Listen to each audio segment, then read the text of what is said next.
16 de abril, muy buenos días y bienvenidos a su programa Contacto Directo. Revisemos quiénes son hoy nuestros invitados. José Ayala Lazo, ex canciller de la República. La declaratoria de guerra a las narcoguerrillas disidentes de las FARC que ocupan el territorio de la zona de frontera para sus actividades ilícitas. Necesidad de una política de Estado y de cooperación internacional. También estará Ramiro Mantilla, comandante general de la Policía Nacional. Las tareas dispuestas por el presidente para restablecer el control de la seguridad en el área de frontera en acciones combinadas con Colombia que permitan la captura del terrorista Guacho y la recuperación de los cadáveres. Y Lenin Plaza, asambleísta de Alianza País por Esmeraldas. El abandono del Estado a la población más pobre del país y la infiltración del narcoterrorismo. Una bomba de tiempo que ha empezado a explotar por explosiones del acuerdo de paz de las FARC. Lo revisaremos. El presidente Lenín Moreno formuló importantes anuncios el día viernes después de reconocer oficialmente el asesinato del equipo periodístico de diario El Comercio. Alfredo, ¿cómo estás? Buenos días. Muy bien, Samantha. Buenos días a todos.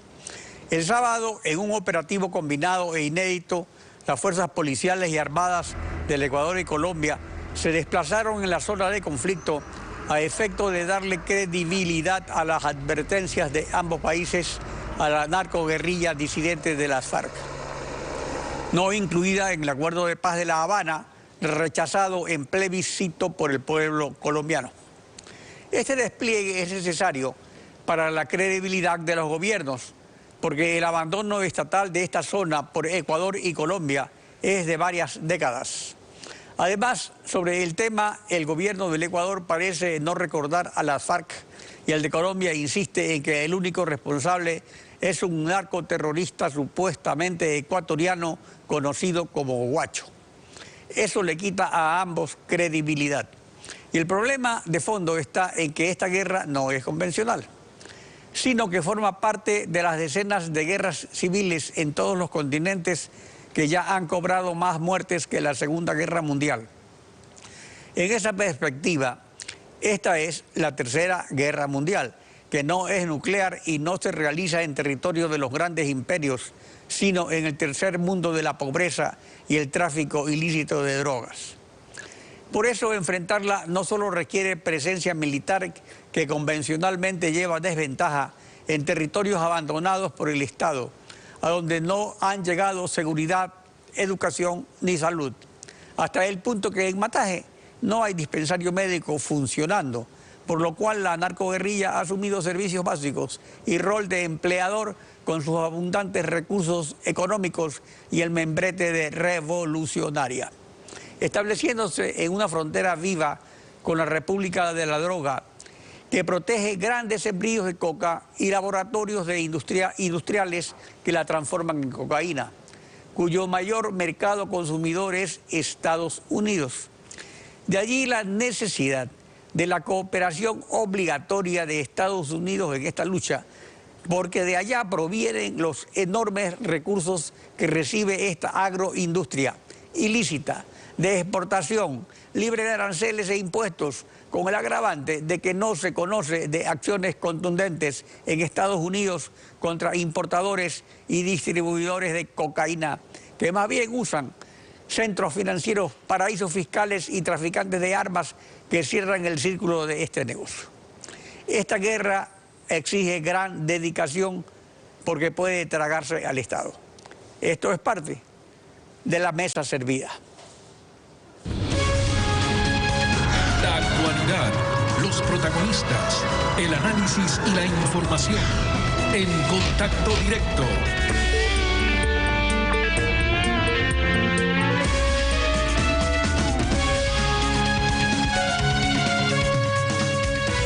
Mientras se negociaba la paz con el Perú y se cerraba la frontera sur, se abría otra herida en la frontera norte con el Plan Colombia y más al norte se transfería el canal a la República de Panamá. Y el Comando Sur de Estados Unidos dejaba esa base en ese contexto. Surgió entonces la necesidad de establecer un centro operativo de avanzada de la Fuerza Aérea de Estados Unidos en la base militar Eloy Alfaro de Manta. Pero eso no era todo. También se diseñó una política de Estado con un plan de inversiones en la frontera norte. José Ayala Lasso fue canciller de los presidentes Fabián Alarcón y Yamil Maguad, firmó la paz con el Perú, negoció la base de Manta y 3 años después fue elegido unánimemente por la Asamblea General de Naciones Unidas alto comisionado para los derechos humanos. Buenos días, Pepe. Bienvenido a Contacto Directo. Buenos días, Alfredo. Muchas gracias. Para la seguridad del Ecuador, aparte de sus objetivos regionales, ¿cuál era el aporte estratégico de la base de Manta? La base de Manta fue negociada, debo decirlo con franqueza, sobre todo por las Fuerzas Armadas ecuatorianas. La Cancillería, al ser informada sobre el proceso de negociación, puso algunos reparos al respecto. Sin embargo, después de estudiadas las finalidades que perseguía la base de Manta, exclusivamente la lucha contra el tráfico ilícito de estupefacientes, consideró adecuado suscribir el acuerdo de manera temporal, válido por 6 meses, hasta cuando se pudiera comprobar la eficacia de las medidas que entonces se podían adoptar para luchar contra la droga y verificar, por otro lado, si el gobierno del Ecuador tenía el adecuado control de todas las demás operaciones vinculadas a una vigilancia aérea. Y se firmó el acuerdo. Efectivamente, la base de Manta creo que cumplió eficazmente con lo que se esperaba de ella en cuanto al control de tráfico de drogas, y sería ingenuo pensar que no actuó también en atención a las políticas regionales de los Estados Unidos de América, pero en todo caso lo hizo siempre bajo la vigilancia y el control personal y directo del personal de las Fuerzas Armadas ecuatorianas. Así como el Plan Colombia hace 18 años tuvo una importancia fundamental en las actividades de la frontera norte, ahora lo tuvo también el acuerdo de paz con las FARC. El Ecuador debió estar presente como observador al menos o tercero damnificado en la negociación del acuerdo de paz con la FARC. Ciertamente, tan pronto se suscribió la paz con el Perú, la Cancillería concibió la necesidad de cambiar la estrategia y los propósitos de su actividad. Se habló en consecuencia, lo dije públicamente, de transformar el trabajo diplomático que se orientaba hacia la solución jurídico-política del problema con el Perú, transformar esa actividad, digo, y convertirle a la Cancillería en un agente para el desarrollo del Ecuador. Lo mismo se pensó en lo tocante a la seguridad interna. Los peligros que afectaban a la frontera sur del Ecuador habían desaparecido en principio y era necesario refocalizar el concepto de seguridad nacional. Con tal idea se pensó en que era necesario reforzar la frontera norte porque ya existía en Colombia, con todos los caracteres dramáticos que ahora los vemos directamente en el Ecuador, la lucha armada con las FARC. Se recomendó tal nueva política ecuatoriana y se tomaron medidas para que así ocurriera. Lamentablemente no se ha seguido una línea política coherente después de suscritos los tratados de paz y sobre todo no se ha prestado la atención adecuada a este fenómeno que es un fenómeno invasivo. No admite demoras de ninguna clase. Tan pronto queda un espacio vacío de poder por deficiencias del Estado, por incapacidad política o carencias económicas, la estrategia y la geopolítica de las FARC ocupa ese lugar abandonado por el Estado. Las consecuencias de esa situación, que es una situación práctica en cualquier parte del mundo, las estamos viendo ahora lamentablemente en nuestra frontera con Colombia. Además, en todos estos acuerdos de paz que ha habido pues, hace muchos años en Centroamérica y más recientemente en África, la parte que se refiere a la desmovilización en el desarme, quedan siempre afuera los paramilitares, digamos, las bases de las guerrillas, mientras los que están más arriba tienen participación en el aspecto político. Y esto siempre ha causado, normalmente no es nada nuevo, problemas precisamente dedicados que repercuten en el ambiente delictivo, en la seguridad de las personas, porque estas fuerzas paramilitares que no se desmovilizan, que no se desarman, realmente solo saben dedicarse a la violencia, no saben nada más. Y este era un problema que se podría haber previsto oportunamente. pero ya ha consumado el acuerdo de paz. Pero tenemos que en Colombia también la situación ha cambiado. Ha habido un plebiscito que rechazó este acuerdo. Va a haber elecciones presidenciales que seguramente van a cambiar el escenario geopolítico. En ese sentido, ¿hacia qué debería caminar la cooperación de Colombia con el Ecuador?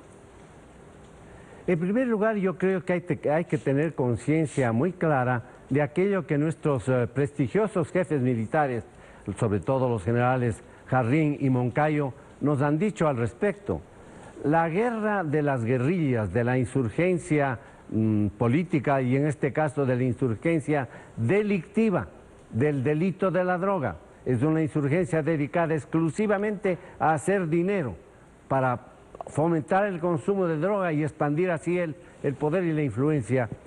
Este tipo de insurgencia es absolutamente distinta a la insurgencia o a las luchas tradicionales. La seguridad del Estado se encuentra amenazada no porque haya un enemigo claramente identificado con el que se puede luchar en el campo de batalla. Ahora es un enemigo oculto, un enemigo que actúa en las sombras, es un enemigo que se vale de todos los recursos imaginables, los más inmorales, los más eficaces, los más carentes de control por parte de un Estado organizado y actúa en las sombras.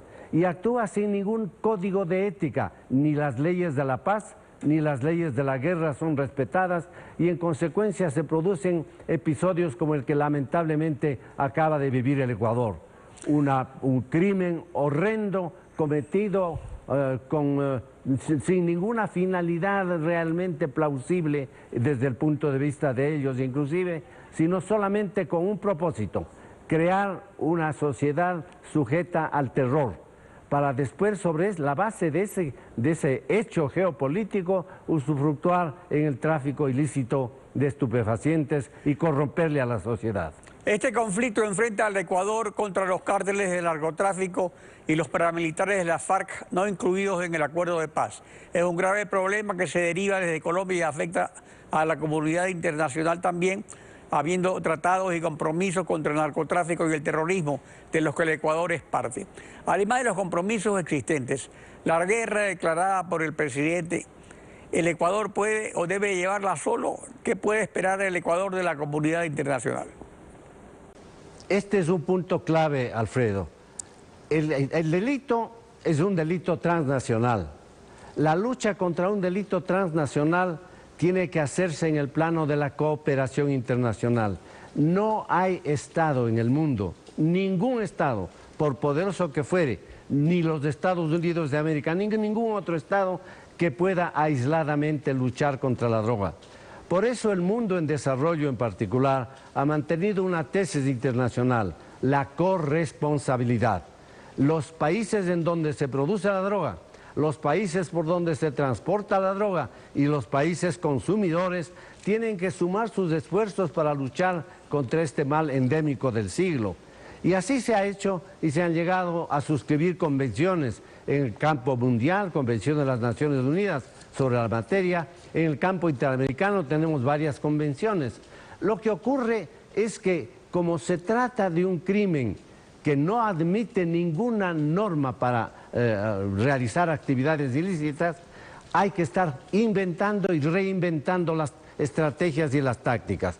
Por esto creo yo que siendo un crimen transnacional exige la cooperación internacional hasta un punto, voy a decir algo que puede ser jurídicamente grave, hasta el punto de que el concepto de soberanía debe transformarse al menos ligeramente para permitir que la acción de los estados pueda ser eficaz. Hemos visto cómo por razones de soberanía hemos dicho siempre la guerra de Colombia es de Colombia y no de los ecuatorianos. Ahora estamos viendo que la guerra de Colombia es también guerra de los ecuatorianos. En consecuencia, una acción de mucha cooperación, de mucho intercambio de información y de inteligencia, de programas conjuntos y yo diría inclusive de acciones militares que tomen en cuenta que el crimen, este tipo de crimen, supera toda frontera y todo concepto de soberanía. José Ayala Lazo es canciller de la República. Gracias por acompañarnos en Contacto Directo. Muchas gracias, Alfredo. Es Samantha. Vamos a la pausa y al regresar, el general Ramiro Mantilla, comandante general de la policía, el reinicio de actividades en la zona de frontera y el despliegue de unidades de élite. ¿En qué medida dificulta la tarea policial la infiltración de la guerrilla en la población? En pocos minutos estamos de vuelta.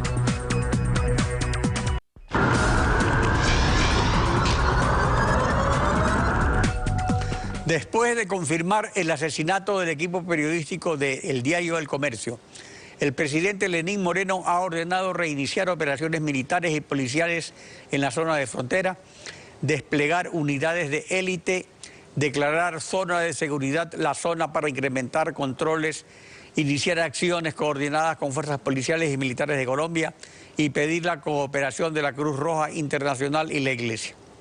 Ramiro Mantilla, comandante general de la Policía Nacional, buen día, bienvenido a Contacto Directo. Buenos días, señor Pinargote. ¿Qué acciones o gestiones se realizan para recuperar los cadáveres de las víctimas y entregárselos a sus familiares? Bueno, ese es un asunto que lo está tratando directamente la Cancillería. Ese no es un tema de nuestra competencia como Policía Nacional, pero sin embargo, nosotros, como usted bien lo manifiesta en el reportaje, estamos ya haciendo todas las operaciones policiales con el apoyo de Fuerzas Armadas en la zona, y el día viernes, como es de conocimiento público, detuvimos a 9 personas, 7 de ellas les dictaron prisión preventiva. Una señora tiene un dispositivo electrónico y un menor de edad tiene que presentarse en la justicia cada semana. Es importante la presencia de Fuerzas Armadas y de Policía Nacional en la zona de Mataje, en el límite político internacional. Nosotros habíamos dejado de tener presencia luego del secuestro de nuestros 3 periodistas, pero sin embargo el día viernes retomamos con fuerza, tenemos presencia en el sector y también desarticulamos, y la idea es seguir desarticulando a todo el aparato de apoyo logístico que tenía esta organización en nuestro territorio, específicamente en Mataje, en San Lorenzo y en algunos otros cantones de Esmeraldas. Y la idea es seguir consolidando la lucha contra el narcotráfico, que es la principal amenaza que tiene nuestro país a la seguridad ciudadana. Así que estamos trabajando junto con Fiscalía, tenemos nuevas investigaciones, tenemos al menos 10 investigaciones previas aperturadas con Fiscalía para determinar los delitos, el delito del secuestro y asesinato de nuestros periodistas, y también sobre narcotráfico, tenencia de armas de fuego, explosivos. Es decir, que el trabajo todavía continúe en la frontera. Paralelamente también ayer salieron alrededor de 250 familias del sector de Mataje Viejo, Mataje Nuevo, y están siendo albergadas en San Lorenzo. Ellos voluntariamente han preferido salir por algunas situaciones que tienen de información, pero sin embargo nosotros ya estamos con la presencia en todo el sector limítrofe y vamos a ser fuertes con nuestros controles. Ha circulado en redes sociales un comunicado supuestamente atribuido al comando de disidentes de la FARC, responsable del secuestro y ejecución del equipo periodístico del Comercio, que adjudica estos crímenes a narcotraficantes mexicanos, pero reconoce la autoría del acto terrorista contra el cuartel de policía de San Lorenzo, indicando que lo hicieron para que el comando policial les devuelva 10 millones de dólares de los mexicanos que les había incautado la policía. ¿Se ha verificado la autenticidad de este comunicado y su contenido? ¿Hubo realmente esa incautación? Bueno, la única incautación de dinero que existió fue al narcotraficante apodado Geral, que es de Manabí. Fueron 17 millones al menos que se le decomisó. Todo este procedimiento se hizo con Fiscalía dentro de una investigación previa. A lo que se refiere este comunicado, desconocemos totalmente. Lo que sí, hemos tenido una lucha constante desde el segundo semestre del 2017 en contra de esta organización. Están 43 personas detenidas que pertenecen a esta organización. Están también detenidos como 9 individuos que eran los responsables de poner los explosivos y también los posibles responsables, porque todavía tenemos que consolidar la investigación. del atentado en San Lorenzo, del atentado a nuestros infantes de Marina y también del atentado a la torre eléctrica en Viche. Es decir, los golpes a esta organización han sido fuertes y vamos a continuar. Ya hemos activado nuestro bloque de búsqueda que va a coordinar con el bloque de búsqueda de Colombia para dar con el paradero de Guacho y toda la organización que tiene todavía algunos rezagos aquí en nuestro país. En la lucha antidrogas, últimamente la policía ha dado a conocer incluso el apresamiento de militares y policías en servicio activo y pasivo al servicio de los narcotraficantes. Esta labor de la policía necesita el respaldo de la justicia. ¿La justicia ha sancionado ya a todos estos que han sido aprehendidos? Sí, bueno, nosotros nos manejamos bajo la premisa de cero impunidad a la corrupción. Cualquier policía que se aparte de los reglamentos, de las leyes, de su juramento de servir y proteger, será puesto a órdenes de las autoridades competentes. Eso es lo que se ha hecho y todos han recibido sentencia, pero lo que está habiendo es unos intentos de regresar a la institución de gente que fue separada con el debido proceso y dentro de juicios ordinarios y que presentan algunos reclamos, algunos recursos, pero simplemente nosotros estamos consolidando con la función judicial todo un sistema, un proceso para que no vuelvan a ingresar malos funcionarios policiales que fueron separados por estar involucrados en delitos. Usted tiene, de acuerdo a su experiencia profesional, de más de 30 años en la policía, con experiencia de jefatura en zonas calientes como Manabí, Santo Domingo, Pichincha, ¿es útil y necesaria la cooperación de Estados Unidos, principal mercado de consumo de la droga? ¿Se ha debilitado esa cooperación? ¿Debe reforzarse? ¿En qué situación se encuentra? Bueno, sí, es fundamental la seguridad cooperativa. Y dentro de la seguridad cooperativa es importantísimo la ayuda internacional.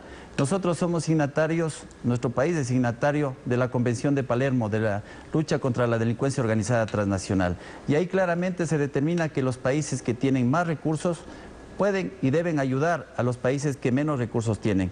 En la lucha contra el narcotráfico, que es una amenaza transnacional, se necesita la colaboración de varios países, porque este es un delito transnacional que se planifica en un país, se ejecuta en otro y las ganancias están en un tercer país. Es decir, que debemos articular todos y los organismos de seguridad más las policías y con la ayuda internacional. Es importantísimo la ayuda de Estados Unidos, de la Unión Europea y yo quiero decirlo, en este gobierno hemos tenido la facultad y la predisposición y también por disposición del señor presidente de la cooperación, la coordinación y el intercambio de información sobre organizaciones delictuales que nos están afectando. Así que ese es una buena señal de seguir colaborando y todos aunar esfuerzos para eliminar a esta amenaza regional y mundial.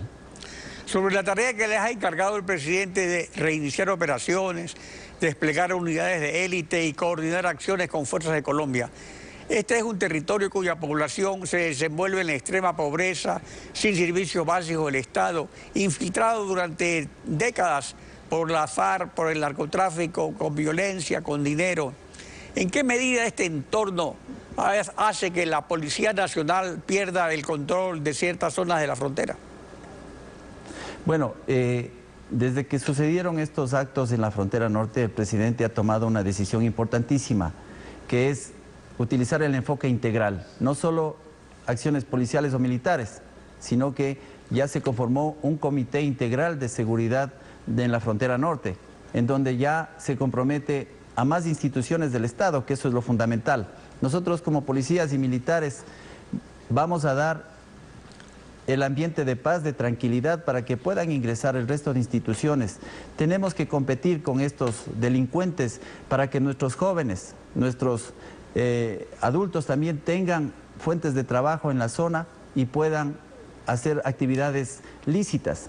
Actualmente, lamentablemente, la cercanía en la línea de frontera y la posición de todos estos laboratorios de cristalización de cocaína que existen, lamentablemente nuestros jóvenes una gran cantidad se pasan al lado colombiano para hacer estas actividades ilícitas. Entonces sí es importante, yo pienso que a futuro va a haber un gran compromiso y un cambio fundamental con el enfoque integral que el gobierno lo está dando. Ramiro Mantilla, comandante general de la policía, gracias por acompañarnos en Contacto Directo. Gracias. Samantha. Y al volver, Lenin Plaza, asambleísta por Esmeraldas de Alianza País, las condiciones de extrema pobreza y abandono de la población en la zona de frontera de la provincia de Esmeraldas, donde el Ecuador limitaba con las FARC y ahora con sus disidentes. Pausa, ya regresamos.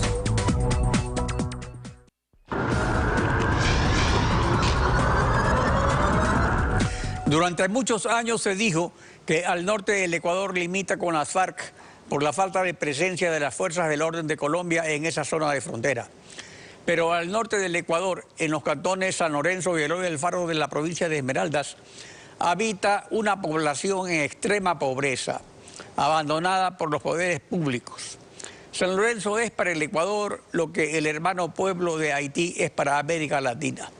El color de su piel, mera coincidencia de la extrema pobreza. Lenin Plaza, periodista profesional y asambleísta de Alianza País por Esmeraldas. Buenos días, bienvenido a Contacto Directo. Buenos días, Alfredo, y buenos días a todos los televidentes de Ecuavisa. En el atentado terrorista de enero en San Lorenzo, como resultado de la explosión del auto con explosivos, el 95% de la zona policial resultó destruida, 23 personas heridas, unas 37 casas fueron dañadas, pero no hubo muertos, gracias a Dios. Ahora, este detalle de que semejante atentado no afecte con víctimas mortales, pese a la hora en que se produjo, podría revelar que la población estaba advertida. Narcoguerrilleros, sus familias y actividades económicas han infiltrado durante años a la población civil, ¿o es que acaso ésta se mantiene al margen? Bueno, Alfredo, yo quiero iniciar solidarizándome con los tres colegas periodistas. Usted ha dicho, yo soy periodista de profesión, una profesión tan noble en la que hemos perdido a 3 de nuestros compañeros, también los 4 militares que fallecieron. Y hoy se cumplen 2 años de ese fatídico terremoto que golpeó sobre todo las provincias de Manabí y Esmeraldas. Es decir, estamos golpe tras golpe. Es verdad que esto a lo que usted se refiere, por fortuna, dentro de estos atentados no sufrimos las consecuencias de perder a nuestros hermanos que viven en esa zona, pero de eso se deben encargar las autoridades militares y también sabemos que está judicializado. Pero el tema no es de ahora, Alfredo. Lo que el Ecuador debe entender es que ha tenido descuidado a nuestra provincia de Esmeraldas en atención de desarrollo humano y hoy tenemos las consecuencias. ¿Cómo es posible que las necesidades básicas insatisfechas sean más del 80% en los cantones Eloy Alfaro y San Lorenzo? La pobreza supera el 50% y el desempleo más del 60%. Esta falta de presencia del Estado ecuatoriano en la zona, en donde incluso nos importan las autoridades, nos envían de otros lados, son la consecuencia que hoy estamos viviendo en la zona norte. Por tanto, creemos en las buenas intenciones del presidente Lenín Moreno para que este sea el momento en que se mire a esa zona, no por la crisis que está pasando este momento, que a lo mejor van los militares, se hace alguna actividad que permita que como que se aplaque la cosa, pero que tiene que ser permanente, que el Estado esté permanente allí, que permita un desarrollo de la gente para que no seamos víctimas, nuestros hijos, nuestros hermanos, de incursionar en la guerrilla o en el narcotráfico. Aparte del abandono de los servicios básicos, las condiciones de las actividades económicas y laborales de la población económicamente activa, ¿son más atractivas o existen? ¿Son mejores que eventualmente dedicarse a sembrar hoja de coca o no? ¿Hay cultivos de coca o ni laboratorios de cocaína en medio de la selva? Si existen estos cultivos... que ahí está... Perdón, siga. Es que ahí está, sí, ahí está el problema, Alfredo. No se le da oportunidades de trabajo. Mire, nosotros, y usted conoce muy bien la zona, tenemos la refinería de Esmeraldas. Allí casi no hay esmeraldeños trabajando. Nos importan gente de otros lados. Tenemos termoesmeraldas, tenemos las plantaciones de palma. Nos importan hasta los trabajadores. Para nuestra gente no hay oportunidades. Por ejemplo, para estas necesidades. Hasta ahora el IES no puede tomar la decisión de construir un nuevo hospital en la provincia de Esmeraldas, siendo que el que ya está colapsado. Nuestros pescadores no tienen las oportunidades porque no hay una verdadera reactivación económica. Lo que queremos es que esto que se está diciendo, eso sí es bueno para Esmeraldas, ya se empieza a reconocer que hay un problema y que hay que enfrentarlo, pero queremos que esto no quede en palabras y que de una vez por todas el Estado ecuatoriano le diga a Esmeraldas que es parte del país y que hay que atenderlo. O sea que el problema no es solo San Lorenzo y Eloy Alfaro, sino realmente toda la provincia, y la infiltración de los narcos se realiza, digamos, a todo nivel y en todos los territorios. Sí, San Lorenzo en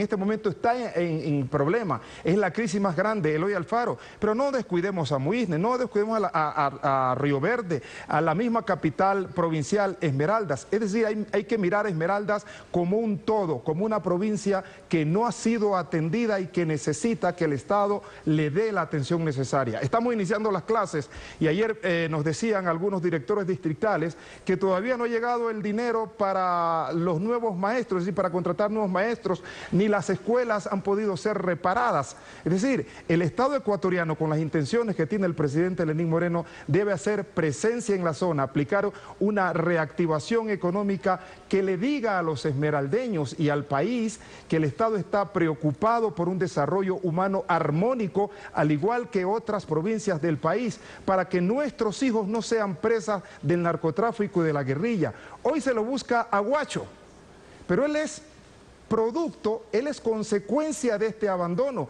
A lo mejor podemos tener en el futuro nuevos Guachos, miles de Guachos, si es que el Estado ecuatoriano no pone su mirada ya verdadera y definitiva en una provincia como la nuestra.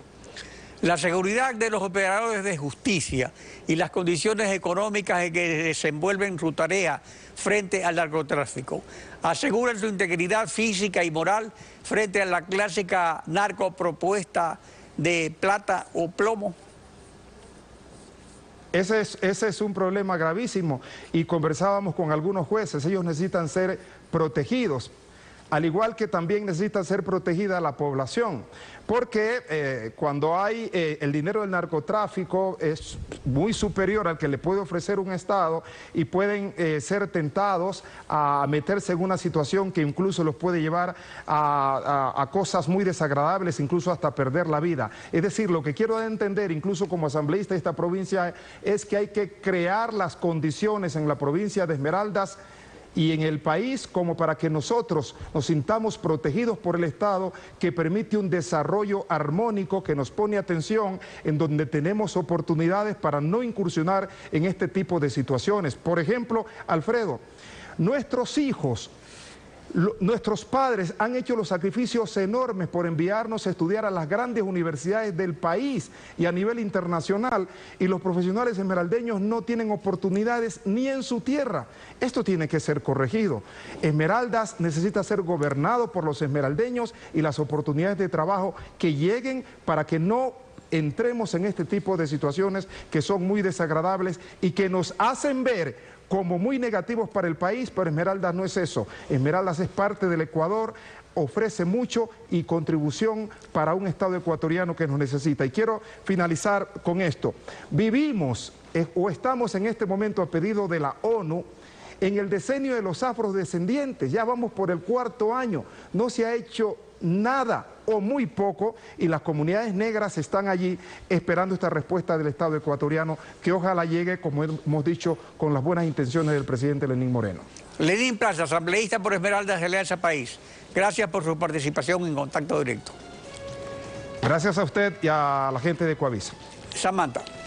Alfredo, así concluimos Contacto Directo. Nos vemos el día de mañana. Mañana continuamos rayando la desinformación en Contacto Directo.